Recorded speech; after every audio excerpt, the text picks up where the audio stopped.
hagati aba wazalendo FARDC abarundi na FDLR bagabye igitero gikomeye cyane, ndakubwira ngo cyari kirimo intwaro, ndetse bari baranihuje n'abari bose baturutse hirya iyo ngiyo za Ubuhari, baraza bahurira mu gace kari hafi ya Gipupu n'ahandi aho ngaho mu nkengero zaho, barazamuka baravuga bati rero uko biri kose tugomba kugaba igitero bimwe twababwiraga ubushize bwo kujya kubohora ingabo z'abarundi na FARDC na wazalendo bari barafashwe.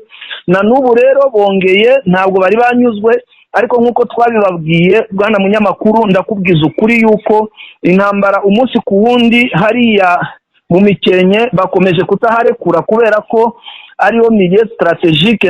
Twababwiye ubushize yuko iyo uri muri Mikenke kumanuka ugana Uvira ni ikintu cyoroshye cyane. Hari rero hatarafatwa kugeza na n'ubu ngubu Kisekedi na Neva ntago bari banyurwa. Hano rero mu Mikenke mu mirwano yahabaye haguye Lieutenant Colonel w'umurundi wo mu ngabo z'u Burundi, hagwa Major wo muri FARDC, hagwa na Major wo muri FDLR.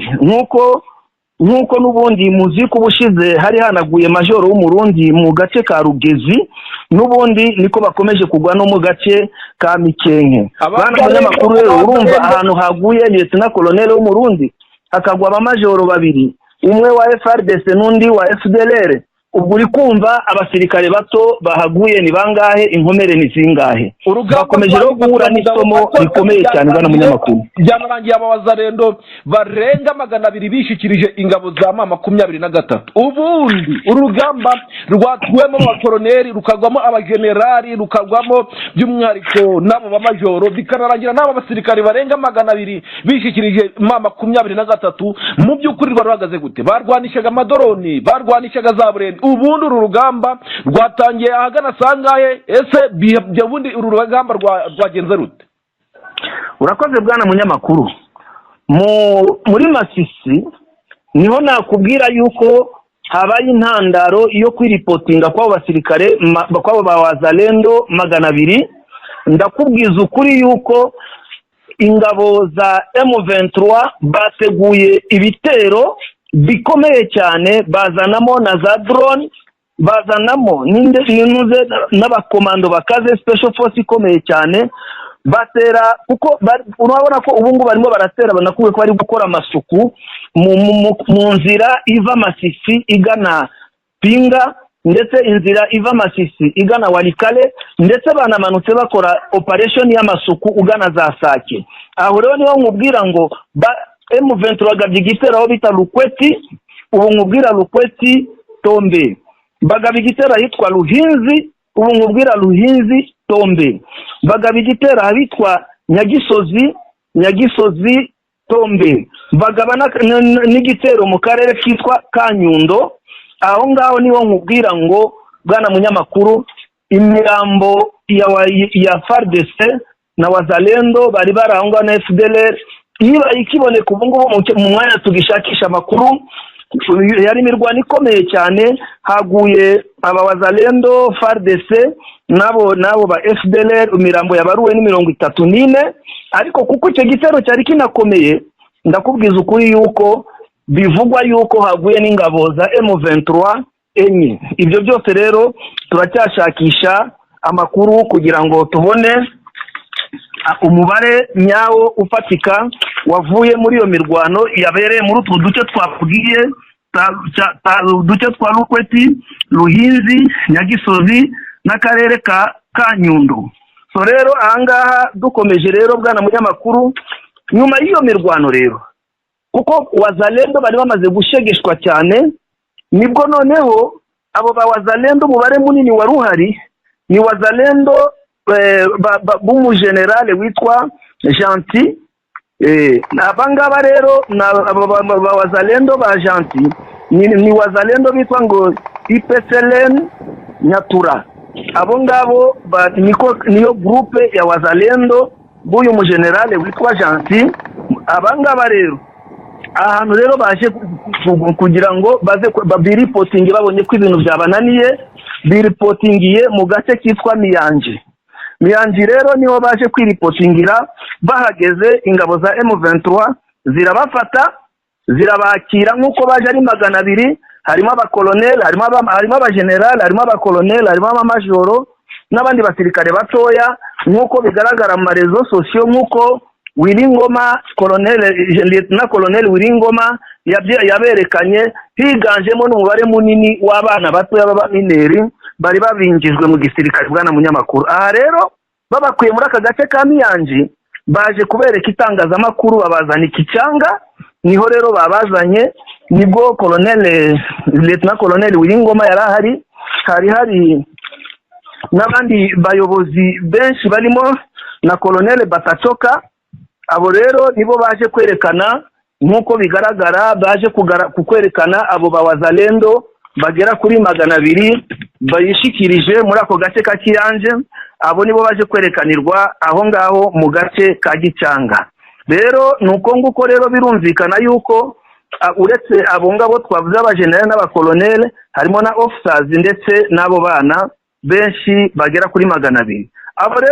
Abo rero bipotinze bavuze impamvu biripotinze nuko mutuvuze muri rusange imijiniro situation ya wazalendo, nuko bamaze kurambirwa kuko bamaze kwizezwa ibintu bibiri bikomeye bategereje baraheba. Nukuvuga ngo guverinoma ya Kisekedi yabijeje yuko byanga byakunda uduce twose M23 yafashe bagomba kudukurwamo ku mabwiriza azaturuka intuze idoha, byanga byakunda ko bagomba kuzahava mu rwego rw'ayo mategeko azava idoha. Ubundi barongera barabwira ati idoha nibidakunda tuzisuganya tugabe ibitero muri ibyo bice tubakubite tubakureyo. Rero abawazalendo amaso yaheze mu kirere kugeza ubu ngubu, ndakubwiza ukuri bamaze gucika intege. Uretse nabo 200 biripotinze, ndakubwiza ukuri n'undi mubare munini w'abawazalendo bari mu nzira baza, ariko ikigaragaza yuko ariko rero igihari nuko umutwe w'uyu General Gentil ariwo uyu nguyu Nyatura IPSLN, abo ngabo ndakubwiza ukuri yuko nawe yasigaye bishobotse nawe yakwiripotinga kuko nta basirikare basigaye ku mubare munini wamuvuyeho bwana munyamakuru. Icyo nicyo nakubwira kubijyanye no kwiripotinga kwabo bawazalendo 200 kuri M23. Ahitwa Warikare bwana Ongoga, ahitwa Warikare wazalendo zirigamba gutega ambushi ingabo za M23 mu karere bitaka mu karere hano mu gace bita Minzenze. Ubundi izi ngabo za M23 hano Warikare zaganaga mutuye duke kano gace ka Minzenze na gace kaherereye gute?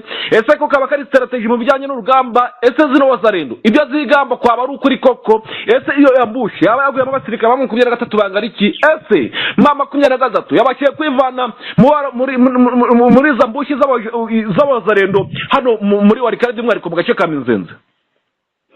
Urakoze cyane bwana munyamakuru, ndakubwiza yuko hano mu gace ka Minzenze nkuko wari ubibajije, aha ni muri za operation nkuko twabivuze yuko M23 yafashe ibyerekezo bibiri bagana Ipinga na Walikali, bafata icyerekezo kijya mu gace ka Kisimba, ndetse banafata n'icyerekezo kigana mu cyerekezo cya Ikobo, aho ngaho bagana kugira ngo bajye Pinga, bava Pinga bakomereza Walikali. Aho rero muri icyo cyerekezo rero ahangaha muri Minzenze ni muri groupement ya Kisimba muri territoire ya Walikali. Mu gitondo rero ubwo nibyo nkubwira, ahangaha muri Minzenze mpuze ingabo uko aya ni amakuru avugwa n'ibinyamakuru biri ku ruhande rwa leta, ariko ndaza kubabwira nimboni amakuru yampaye kuri aya makuru yatangajwe n'ibi binyamakuru biri ku ruhande rwa leta. Ahangaha rero muri Minzenze hari umuhanda ugana Kisimba. Noneho aho ngaho muri izo kuko urabizi iyo mihanda yose bagenda bayifata, ariko mu rwego rw'amasuku, ubwo ngo izo ngabo za wazalendo zaje gutega ambush. Gitega ambush imodoka ya gisirikare ya Jeep yaritwaye Nikomvo, yaritwaye abasirikare ba M23. Aho rero ngo niho bayirashe bagahamya yuko bishemo abasirikare ba M23 umubare utari muke, ngo abandi ngo barakomereka ku buryo abo ngabo bakomeretse bagiye kuvurirwa ngo mu bitaro bya Kalembe, ku bitaro bya Kalembe ariho bagiye rero kuvurirwa.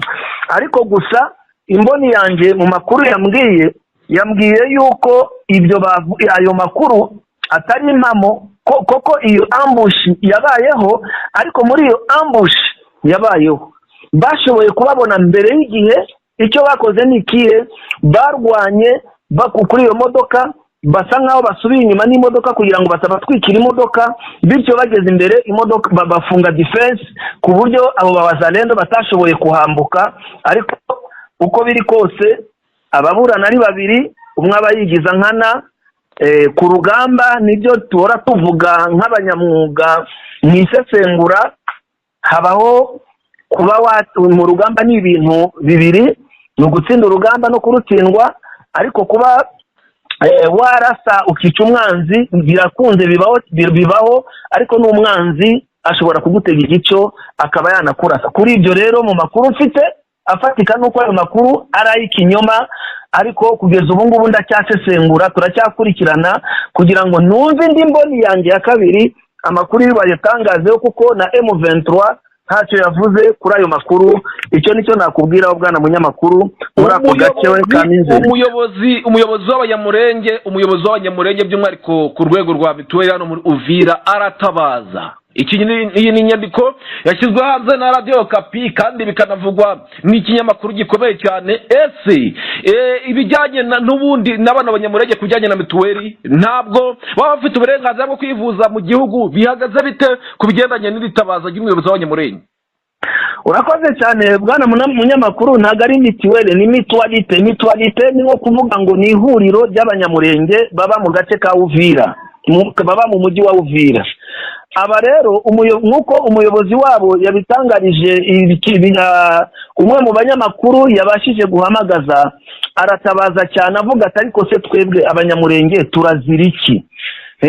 Turazira iki abanyamurenge? Nimba General Gasita byarashobotse yuko bamuzana hano mu gace ka 33 muri region 33 Uvira by'umwihariko, ni twebwe twatanze amabwiriza cyangwa se nitwe twamuhamagaje, cyangwa se twebwe duhurira hehe na General Gasita ku buryo twamuzira? Barongera akavuga ati none se twebwe hano turabaturage kimwe n'abandi, dutanga amafaranga y'inkunga, ari buri muturage ategetswe gutanga amafaranga y'inkunga ya wazalendo. Ati dutanga amafaranga y'inkunga ya wazalendo, mugende mu makayi mu nzego z'ibanze murasanga turi abambere, nitwe bambere mituwalite y'abanyamurenge cyangwa se ihuriro ry'abanyamurenge mu gutanga amafaranga y'umutekano ya wazalendo abafasha, ndetse tukanatanga n'amafaranga y'irondo, tugakora n'ibindi bikorwa byose bijyanye n'iterambere. Turi mu kazi, twabaga turi gukora mu kazi. None ubu ngubu turazirike. Baranavuga ati nk'ubu mfite murumuna wanjye w'umusirikare muri FARDC, ati yaravuye guhembwa arafatwa, amaze gufatwa kugeza ubu ngubu yafashwe na wazalendo bamufatira kuri Avenue Songo, aho ngaho kugeza ubu ngubu yaburiwe irengero. Rero urumva ni ibibazo bikomeye, batabaza leta, banatabaza n'abandi bose n'izindi mbaraga zose zishoboka ko baza kubafasha, ko barageramiwe, bamerewe nabi cyane mu buryo bukomeye cyane. Icyo nicyo navuga ku itangazo rya perezida wa mituwalite cyangwa se y'abanyamurenge. 23 yari ifite gahunda yo gufata ikibuga cy'indege cya Kisangani mu rugendo rutoroshye imaze iminsi, ariko kandi byagaragaye neza ko mu ntara ya Ituri ingabo z'Abaganda UPDF bakomeje kugaba ibitero bagana muri Kisangani. Ese bazashyakiranamo ingabo za Thomas Sankara nazo mu by'ukuri bikaba byavuzwe neza ko zaba zafashe agace ka Rupanga, ubwo batangaga uduce dukikije by'umwihariko hano muri Alberti, ni Lac Albert, hano muri Lac Albert. Bwana Ngoga by'umwihariko manza watwinjiza bwimise mu bijyanye n'ubundi n'iri tangazo rikomeye cyane ryatanzwe na FARDC nyuma yuko batangije ibitero bikomeye cyane hano kugira ngo by'umwihariko babohore ibyo bice byaba byafashwe. Ubundi mama 23 ishaka gufata kino kibuga cya Kisangani, cya Kisangani, ariko noneho mu buryo butunguranye cyane bagiye guhuriramo n'ubundi n'abasirikare b'abarundi. Ubundi situation ubundi urukibona gute nkawe by'umwihariko nk'imbonerahamwe? Murakoze cyane bwana munyamakuru. Hano icyo nakubwira cyo muri Ituri niho hari umutwe w'ingabo wa Thomas Lubanga witwa Selfe. Uyu mutwe rero wa Thomas Lubanga ni urwanya ubutegetsi bwa Kongo. Ndakubwiza ukuri, ejo bundi nibwo habaye imirwano ikomeye cyane. Uyu mutwe wa Selfe uragenda ujya muri utwo duce dukikije la Calbert, abazi barahabona. Ndakubwiza ukuri, bakubita FRDC barabakubita barabamenesha ku buryo iyo la Calbert utwo duce twose ari wo ngubu batuyoboye. Gusa icyo nakubwira cyo, leta ya Kinshasa yafashe ingamba zikomeye. Ubu ngubu turi kuvugana kano kanya hari imirwano ikomeye, bazanyeyo amahelicopter, bazanye amadrone kugira ngo zibashe kwigarurira ako gace ka la Calbert, kuko na gace k'ingenzi cyane haba mu bukungu, haba no kuba ari terrain cyangwa se milieu strategique cyane. Ko la Calbert ni kiyaga twavuga amateka, tuzakirambura amateka yacyo n'akamaro kacyo mu makuru yacu atahabwa na munyamakuru. Ubu intambara irakomeje, ariko kugeza ubu ngubu intambara na amagasa. Icyo nakubwira cyo, ntabwo bari bahanyeganyega, baracyaharwanira kabone nubwo bazanye izo ndege. Nkomerejeho rero navuga ku kibazo cy'ingabo za Uganda zikomeje guhiga bukware mu buryo bumwe bukomeye. None ingabo umutwe wa ADF naru, izi ngabo rero za Uganda, ndakubwiza ukuri, muri izo operasiyo zo guhiga ADF naru, icyo bakoze ni iki? Bakoze operasiyo ikomeye, bazihiga bazikurikirana, ariko icyerekezo cyabo kiri mu muhanda ugana Kisangani, ku buryo ubu ngubu bari gusatira hafi y'umujyi wa Kisangani. Ubwo rero abakongomani bahiye ubwoba cyane, bavuze bati rero dufite ikibazo cy'uko uyu generale Muhozi ubushize yigeze kuvuga ngo M23 nidafata Kisangani, ingabo ze zizafata Kisangani mu cyumweru kimwe. Ubwo rero nibwo bafite rero ubwoba, bavuga bati ese ntiwasanga generale Muhozi agiye gushyira mu bikorwa ibyo yavuze, akaba agiye Kisangani ikaba igiye gufatwa. Murabizi ibyo twababwiye, ibibazo biri Kisangani by'ihohotera biri mu gace ka Copo n'ibindi byose. Urumva ko Kisangani irageramiwe. Noneho bakumva n'itangazo rya General Sultan Makenga yatangaje mu duce yatangaje na Kisangani irimo. Ubu ngubu bafite ubwoba cyane yuko Kisangani igiye kuba tombe bwana munyamakuru. Ku gitutu gikomeye cyane by'umwihariko cy'ubutegetsi bwa Leta Zunze Ubumwe za Amerika, bakize ku gitutu Perezida Felix Antoine Tshisekedi yemera kurekura imfungwa za M23, ariko ubundi bwana Ngwaga biravugwa neza ko ari ku gitutu n'ubundi atabikoze abishaka. Nyuma yaho mu ruzinduko yari yarakoreye Kazakhstan, bivugwa neza ko yaba yazanye drone zihambaye cyane by'umwihariko ngo zisimbuze yari afite. Nyuma yaho n'ubundi drone zari zaparitse ku kibuga cy'indege cya Melchior Ndadaye, inyinshi zamaze kwinjirirwa n'abantu batazwi, inyinshi zahagurutswa n'ubutegetsi bwa Kinshasa, bikarangira zisakuye mu bitare mu mashyamba, izindi zikisekura mu basirikari babo. Biravugwa neza ko uruzinduko rwa Perezida Felix Antoine Tshisekedi nubwo rwari rumuguye nabi, indege kamara mu kirere igihe kingana n'iminota 56 izenguruka yabuze ubwaparika. Nyuma yaho n'ubundi biri gushinzwa Minisitiri w'igihugu cya Repubulika ya Demokarasi ya Kongo, bivugwa neza ko ari ku burangare. Ese kubijyandanye n'izi mfungwa za M23, kuba Repubulika ya Demokarasi ya Kongo yavuye kwizima ikemera kurekura izi mfungwa za M23, ariko n'ubundi bikarangira bikaba nyuma yaho perezida w'igihugu cya Kongo avuye muri Kazakhstan mu ruzinduko rujyanye no kugura intwaro. Ubundi birahurira bite n'ibigendanye no kuba Tshisekedi yaba agiye kwemera gushyira intwaro hasi? Abenshi bati nibwo wenda yaba agiye kubona uburyo arwana. Ese nkawe nk'imboni yacu y'ishusho ku bitekerezo bihambaye guca urabibona ute nk'imboni yacu? Urakoze cyane. kuko mu byo mbajije ibitekerezo bishatse kuvuga yuko ngenda bivuga ku giti cyanjye nk'umusesenguzi. Bwana munyamakuru, icyo nshaka kukubwira cyo kuba Kisekedi yaremeye gusinya yuko agiye kurekura za mfungwa yasabwaga na mama 23 AFC, ndakubwiza ukuri yuko ngewe nzabibara mbibonye, kuko ejo mu makuru y'ubushize mubwo twabivugaga uriya mugabo rwose ni Mr Never.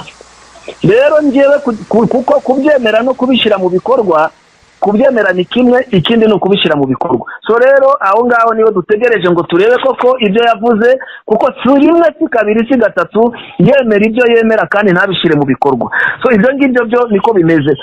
Jewe nzabyemera mbibonye ku giti cyanjye, kuko na n'ubu nta cyizere ndabigirira 100% cyangwa na 50% nta cyizere mbifitemo, kuko nzi neza imiterere ye. Mu makuru y'ubushize nababwiye imiterere naho ayikomora. So rero ayo yari amateka afatika abashoboye kudukurikira mu makuru twavuze ejo babashe gusobanukirwa n'imiterere y'uwo mugabo witwa Felix Antoine Kisekedi, akaba ari nawe Mr Never, nkuko ari na Never y'u Burundi ari Never na nuko nguko. So rero nuko nguko we gusa mu gifaransa iyo ari guhakana aravuga ngo jamais au plus grand jamais.